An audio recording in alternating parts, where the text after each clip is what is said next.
Welcome everybody to the Spring Roundtable for the CACCN BC Chapter, and thank you for the presenters for agreeing to take some time out of their day to share their learning and knowledge with us.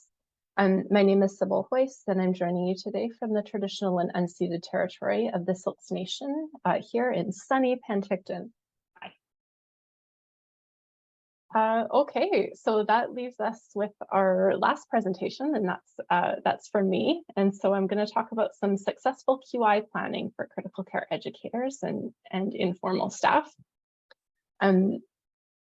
Just in recognition about Carolyn and Sharon's presentation, we do know that a lot of senior staff are they're tired, like you said in the chat, Ron. Absolutely. And what we have heard is that there is some appetite from a few direct care staff people that are interested in starting even small QI projects, just to kind of get back into things. And I wanted to share some things that I've learned about starting QI projects since I've started with the council.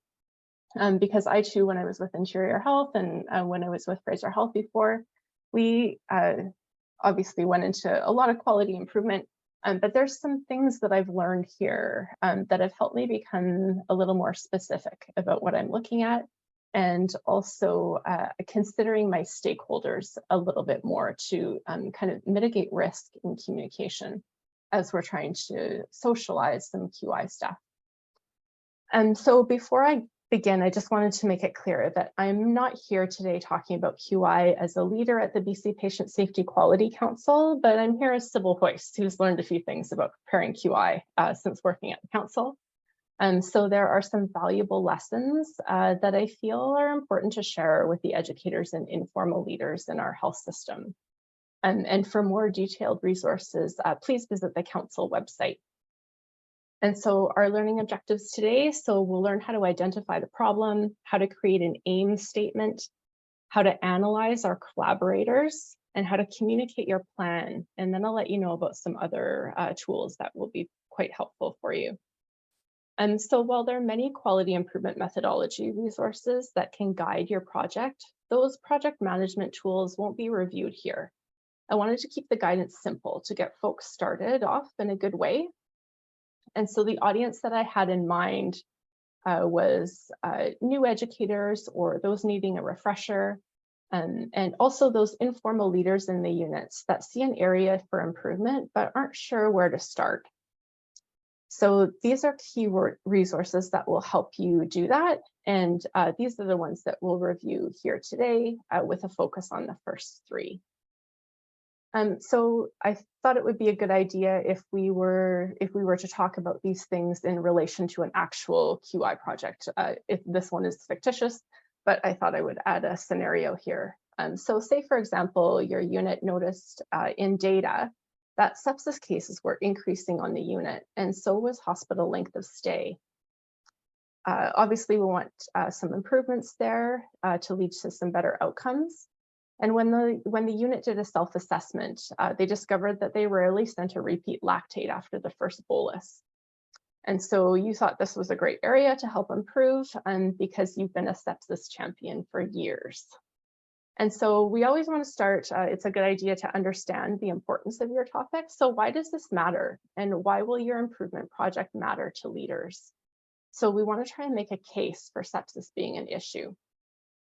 So sepsis is defined as a life-threatening organ dysfunction caused by dysregulated host response to infection. So our immune response gets a little bit overloaded, or a fair bit overloaded in some cases. What's interesting is sepsis is nearly twice as prevalent, I should say, as MI and stroke combined. That fact is not really well known, and we should probably take some time to consider that. And 30,000 Canadians are admitted in Canada, and 30% died in a recent study. And so sepsis is notoriously hard to recognize. There's no biomarker tests yet, and lactate is a guide for us. It's not definitive, right? And so we know that from sepsis, we can take years for recovery. And what researchers are learning now is post-sepsis syndrome, post-ICU syndrome, post-critical care illness syndrome, and now symptoms from long COVID. They're all a really similar structure of, or a cluster, sorry, of symptoms. And the connections between those two are being made now by researchers. And so we know that infection can trigger sepsis. It can progress to organ dysfunction and cell death.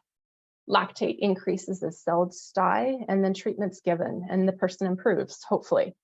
But how do you know they've improved if there's no repeat labs?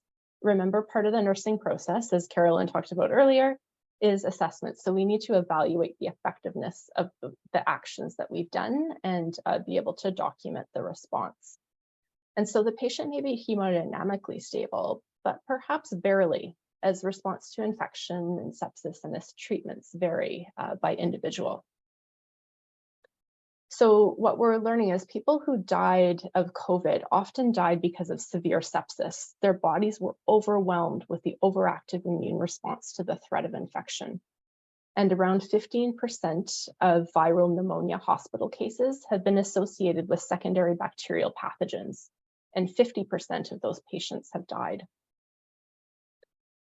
So in this way, in talking about sepsis like this, we can make a case for it, for why quality improvement is needed in this area.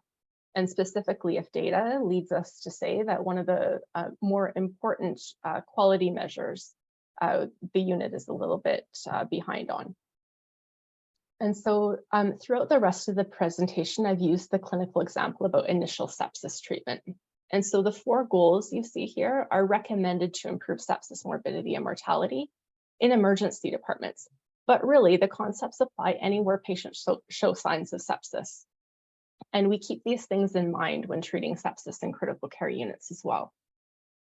And so when we look at sepsis data across BC, one area for improvement across the board, whether it's critical care or emerge, is monitoring lactate clearance. So goal number 1. That doesn't mean that it's the most important goal, it's just one of 4. And so monitoring lactate clearance when sepsis is suspected has been shown to improve patient outcomes. Monitoring lactate clearance tells us how well the patient is responding to treatment. And also can inform the healthcare providers about how aggressive they need to be with resuscitation. Because remember, every person responds differently as sepsis progresses and resolves. So individual monitoring is ideal, even if it's just one reading, 2 to 4 hours after the first sample when that initial result is greater than 2. Again, this is aligned with the nursing process because we always monitor the effects of our interventions and we document that response and initiate another action if response is inadequate. So let's say this is where your unit would like to put some resources into improving. Looking at the data, you're looking at the data, you want to know what you're doing well at and concentrate on areas where you need to improve most. So let's say that your leaders decided that this is where you wanted to improve the most. So we're going to improve lactate clearance monitoring. That's going to be our goal. And so it's important to carefully consider what our problem is. So sometimes teams set out to fix the wrong problem because they haven't clearly identified what the source is. And so in this case, the data told us that the ACE unit, that's the pretend unit that I've made up, was falling off the pathway, so to speak, for monitoring lactate. So once this gap in practice is identified, it's a good idea to write down exactly why this is a problem for patients and what the recommendation is. Here we've answered why it's important to monitor lactate clearance, how it helps our patients, and why. And writing this down up front is helpful because you'll get asked this by nearly everyone you talk to while working through this improvement project. So nurses and other healthcare providers always want to know why, right? So it'll make you look really good and help you with buy-in if you anticipate this question and have a response that everyone on your team can use. So they hear the same thing from everyone involved.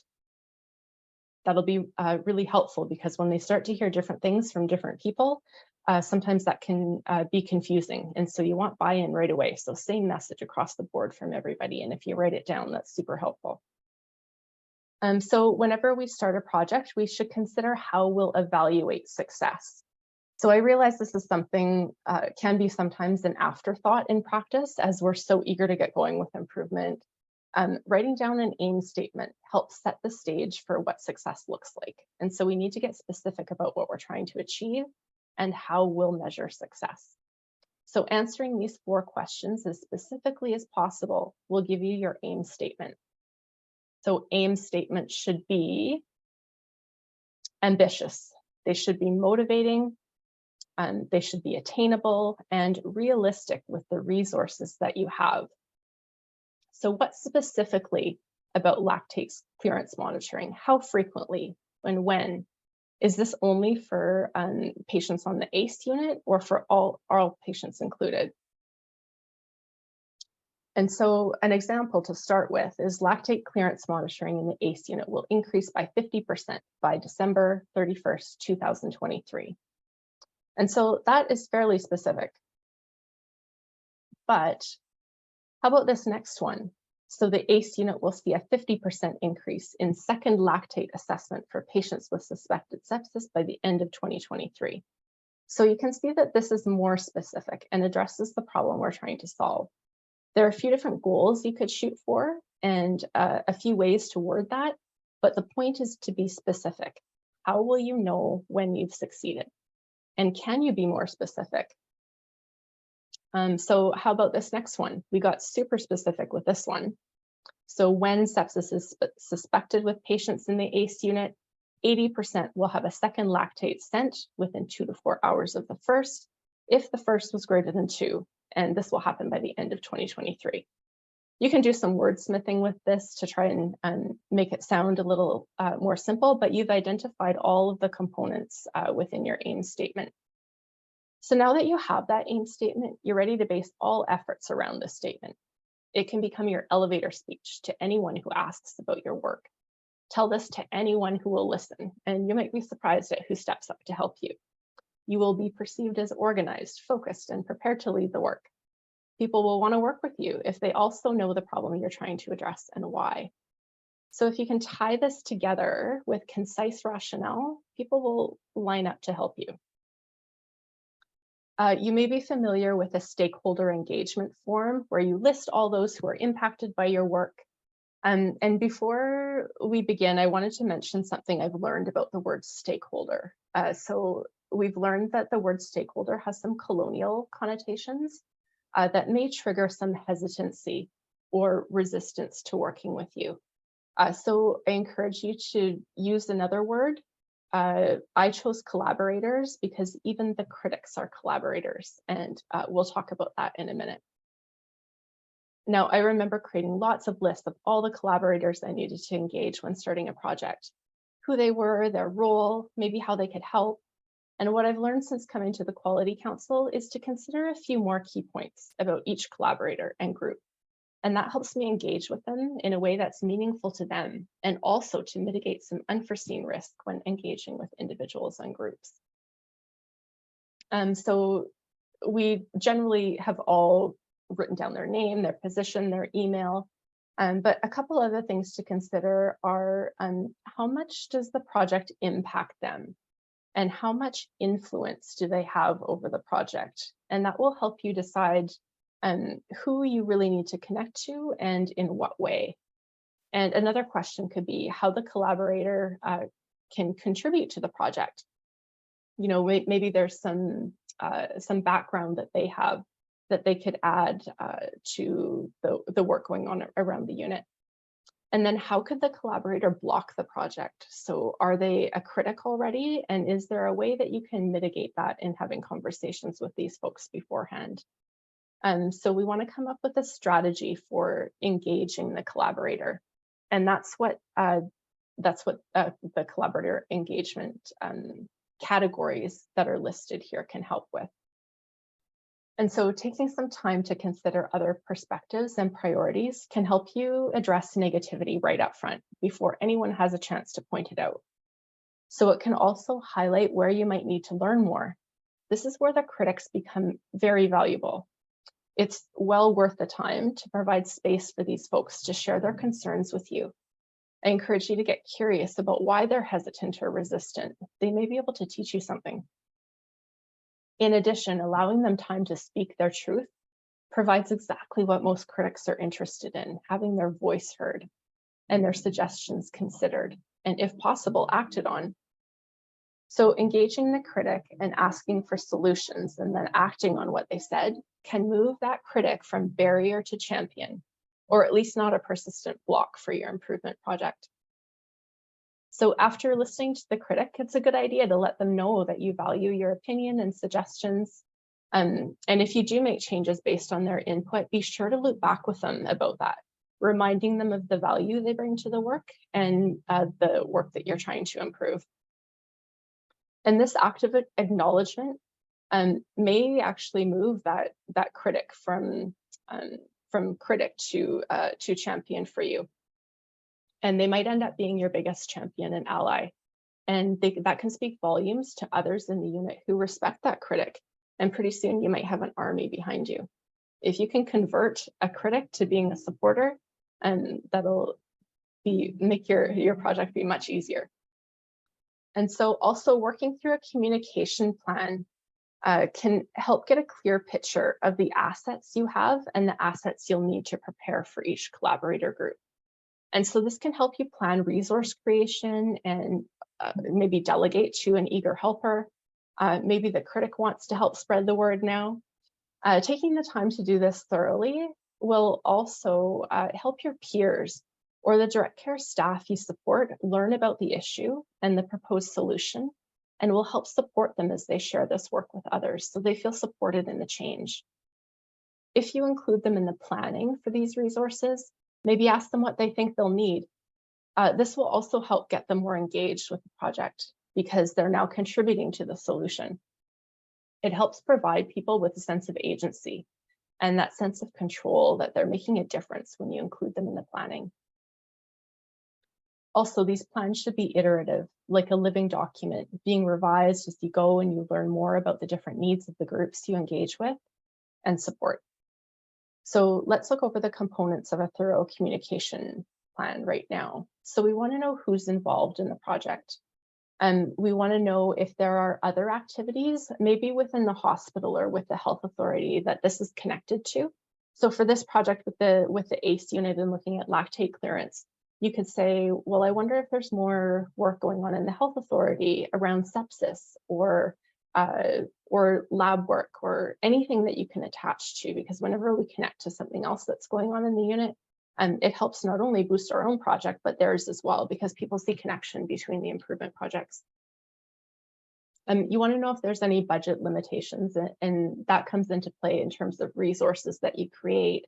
You know, maybe you need a designer to help you with a poster, or maybe you need some learning materials that you need to hand out. So that's always important to consider as well. And then one other thing that's huge within healthcare is there's always so much going on, right? So what else might be competing for the audience's attention right now? That's important to consider. Because you want to know, you know, maybe this isn't the right time for it. Maybe we need to wait a couple months for this big project that is also going on at the same time to be finished. We never want to overload people with change, right? Because then people end up with change fatigue. And we all know where we're at with that right now after COVID.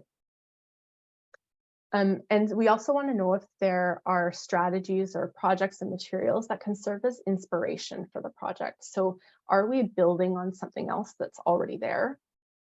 And then who should people reach out to for questions? This often comes up, you know, people hear about projects going on, but they're not really sure who exactly is leading it. And so whenever that information can be made really clear, that's helpful, because then you also end up being that one source of truth for people if you are the one person that people come to all the time with questions.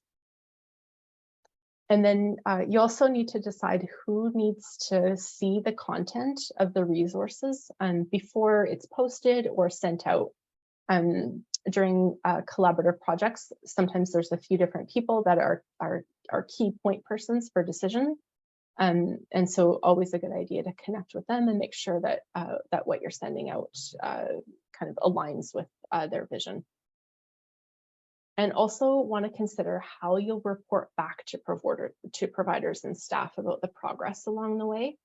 So we always want to make sure that we're letting people know the impact of their efforts, right? So we will always want to celebrate any big wins. And when you can, use storytelling to do that. We always want to make sure that we are providing like a clear path for people to understand how their work is going to help impact patient outcomes. And so if you can try and address that within communication, it'll be very helpful as you move along within your project.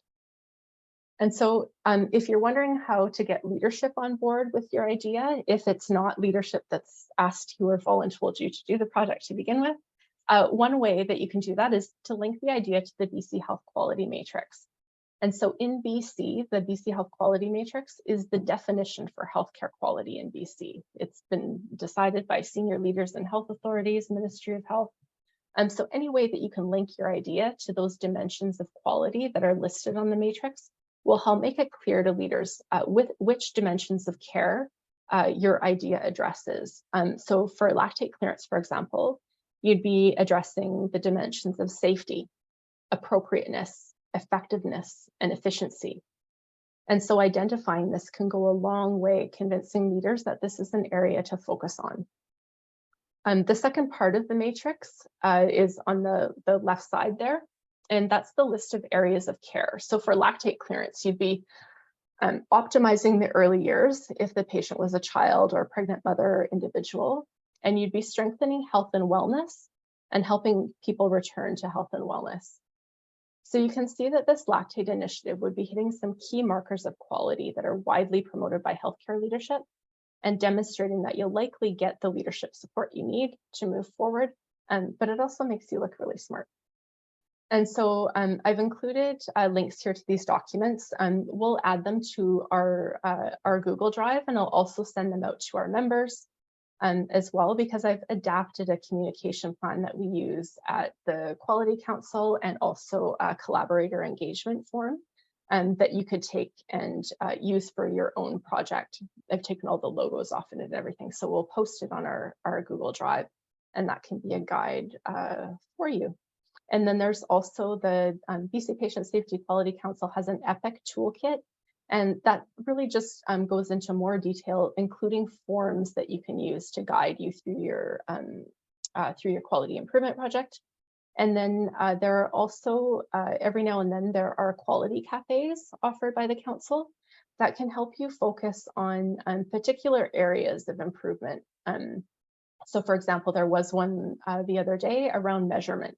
So if you wanted to know a little bit more about measurement, you could tune into that. And it's usually during lunch hour, and they are recorded. And so we'll put the link to those recordings as well in the information that goes out after our presentations here. And so I'm curious if you have any questions. Thanks, Sybil. I like that idea of going through the collaborators and actually putting a little bit more thought into how they impact the project, because you're right, that is one area that frequently it's just the group that you identify, but you don't actually dig in a little bit deeper to see how the change will be impacted by them. So I like that. And one thing that I found really valuable in learning that is definitely how can the collaborators block the project? Like what have they heard, or what do they think they know about the project that maybe you can address quickly with them in terms of like just a little more education, or even just having a talk with them, right? And engaging the critic is one of my favorite techniques for quality improvement. I remember when we were rolling something out at KGH, we had some staff nurses put some, there was some conflict in understanding, and it wasn't until we got out and asked them, like, what are you concerned about most? What other things do we need to consider here? And all of a sudden the floodgates opened, and we learned that, it wasn't just that they didn't want to do the work, but they were concerned about the impact it was going to cause to patients during, that end of life period, particularly. And we were able to take our project and adapt it in a way that took that into consideration. And as soon as we did that, the buy-in that we had from them was incredible. They were starting to push the project because they felt heard and they knew that we were addressing a concern that was valid to them. Thank you everyone for joining us. The presentations today have been fantastic. I've learned so much. Thanks for watching, everyone, and thank you for joining us on the BC chapter of the CACCN YouTube channel. We have a lot of great content from previous events we've had over the past 12 months. I would suggest subscribe and hit the notification button so you can know when the next thing is out. And if you ever want to come to our next event, we're on Facebook and on Instagram. Our links are listed below. And while I'm on the topic, if you're a critical care nurse anywhere in Canada, why don't you join CACCN? We have a ton of resources to help you be the best critical care nurse you can be. Go to caccn.ca and join us.